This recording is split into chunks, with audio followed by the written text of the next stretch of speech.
আসসালামু আলাইকুম। এই যে কারখানাটা পুড়তেছে না, এটা হচ্ছে সৌদি আরবের একটা কারখানার ফুটেজ।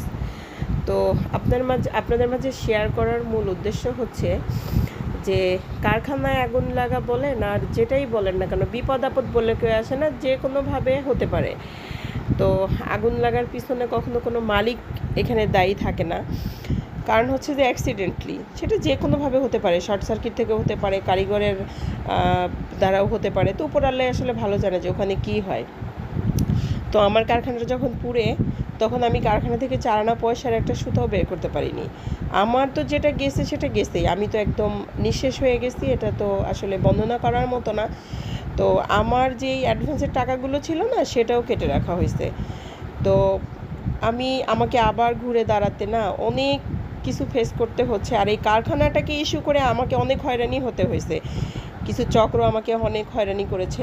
এই যে কারখানাটা পুড়তেছে না, এই কারখানাটা যখন পুড়ে তখন মনে হয়েছিল কারখানা পুড়তেছে না, এটা আমি পুড়তেছি।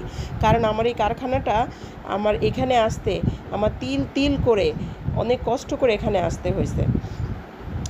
আর হচ্ছে যে এই যে আমার কারখানাটা দেখেন পুরে, এখানে কিছু আছে? কিচ্ছু নাই, আমার পুরে ছাই হয়ে গেছে।